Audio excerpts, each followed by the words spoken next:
Rosana Félix, Gazeta do Povo. Governador, eu queria saber se o senhor ficou chateado por vencer por uma diferença de apenas cerca de 10 mil votos e o que o senhor pretende fazer para convencer aquela metade do eleitorado que votou no seu concorrente de que o senhor vai fazer um bom governo. O senhor pretende fazer mudanças na condição das políticas públicas? Vou convidar o Francisco Cunha Pereira para ser secretário de Estado. Não é? Nós temos 75% de aprovação popular. E tivemos na Gazeta do Povo uma espécie de diário oficial da oposição. Eu não fui a uma entrevista na Gazeta do Povo e a Gazeta publicou as perguntas sórdidas, perguntas canalhas, perguntas sem ética e sem moral. Nós desconsideramos esse tipo de órgão de comunicação no Paraná. Nós vamos confirmar o governo e vamos ampliar essa aprovação de 75% para mais. Foi a utilização sem escrúpulos da Gazeta do Povo e da RTC na campanha que, em determinado momento, nos derrubou uma liderança de mais de 20 pontos. Mari Tortato, da Folha de São Paulo. Governador, voltando ao assunto da questão nacional da aliança com o PT e o presidente Lula, eu queria saber o que o senhor espera exatamente desse segundo mandato do presidente Lula, onde ele não vai mais poder errar, onde é preciso mudar e qual será a sua contribuição em se tratando dessa aliança para a governabilidade. Errar todos nós podemos sempre. A perfeição não existe. Não existe no Paraná, não existe no Lula, não existe no Requião, não existe em nenhum de nós. Nós queremos uma política nacional ideologizada, defesa dos interesses do Brasil, uma opção muito clara pelos mais pobres. O país não pode continuar dividido, como dizia o José de Castro, entre os que não comem e os que não dormem. Os que não comem porque não têm o que comer e os que não dormem porque têm medo dos que não comem. Mas faria também uma observação sobre a Folha de São Paulo, que reproduziu, na sua coluna, jornalista, a existência de um apartamento meu em Paris, sem sequer ter me consultado. Os jornalões do Brasil reproduziram as canalices locais com a pior ética possível, mostrando um facciosismo absolutamente insuportável para um Estado democrático. Jairo Cajal, RIT, canal 32 do HF Curitiba. Além do que o senhor já falou, que contribuiu para a sua vitória, nós gostaríamos de fazer uma pergunta bastante vinculada no meio, principalmente dos jornalistas. Se foi o vice do Osmar Dias que mais contribuiu para a sua vitória ou os evangélicos do Paraná? Eu acho que a questão do vice é uma questão policial, não é uma questão política. Que trate do vice o Ministério Público, a Polícia Federal e o Judiciário. Mas na soma dos nossos votos contamos com os católicos, com os evangélicos, com todas as denominações religiosas. Porque a nossa campanha foi a campanha suportada na Carta de Puebla, na opção preferencial pelos pobres.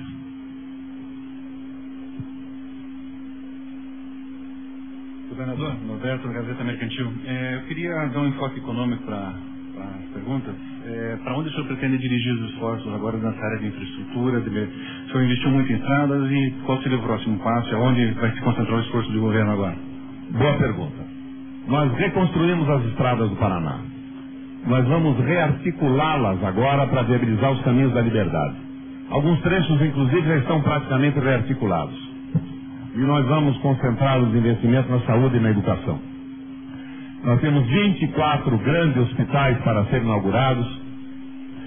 Eu e o Hermas já determinamos a preparação de um concurso público para a contratação de 4.000 funcionários para a saúde, ao longo dos próximos 4 anos de governo, logicamente. E a saúde e a educação serão prioridades absolutas do governo do Estado. Boa tarde, governador Arthur Conceição, da revista Bem Público. Existe um processo no STF que está parado. Como é que o senhor vai reverter a questão do porto?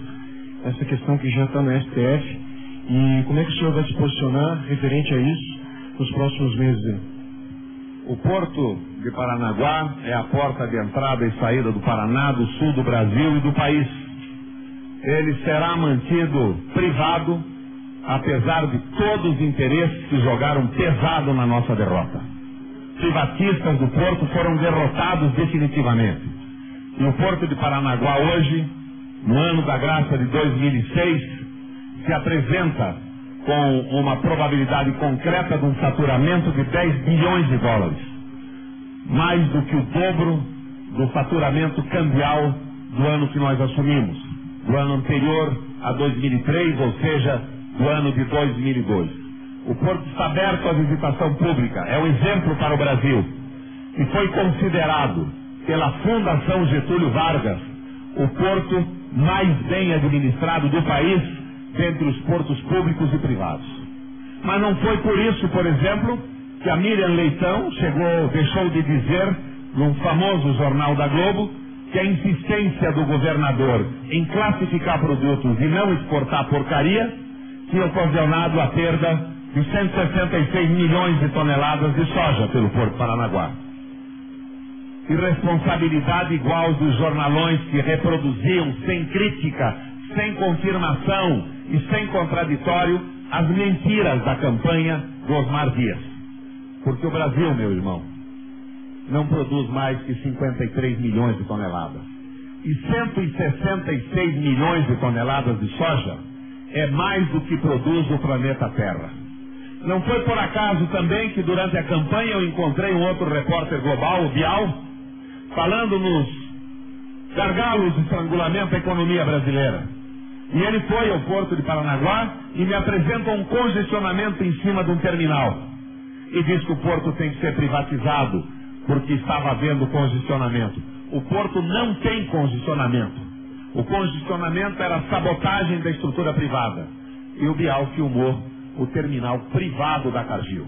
Como vocês veem, há muito pouca compostura nesse processo e uma guerra ideológica contra o Estado do Paraná, que foi vencida nessa eleição. Senador, o senhor não respondeu a pergunta, porque a questão da federalização do Porto que está no STF. Como que o governo... Tem nada no STF, não tem federalização alguma. E respondi a sua pergunta com clareza.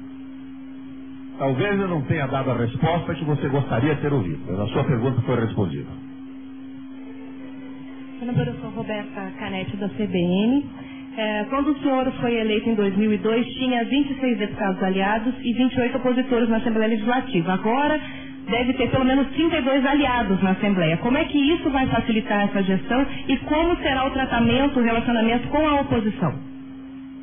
O relacionamento com a oposição é o de sempre. Nós temos uma maioria superior a 33 deputados. E eu queria cumprimentar a CBN pela boca de urna que fez para o meu adversário desde as 8 horas da manhã. Botando o Álvaro Dias, o Rubens Bueno e o pessoal todo despudoradamente pedindo votos para a coligação do grande capital. Parabéns para vocês. Perderam a eleição.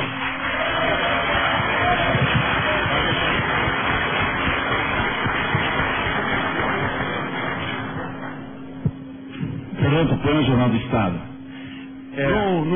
Num Estado com uma justiça eleitoral mais pesada e mais atenta, estariam todos na cadeia. Mas isso não aconteceu. Requião, nesses próximos 4 anos, o que muda e o que não muda? O que não muda, pelo que eu estou vendo aqui, foi o que você fez no segundo turno, que foi uma pessoa que estava recebendo muito bem os jornalistas e hoje está uma pessoa raivosa.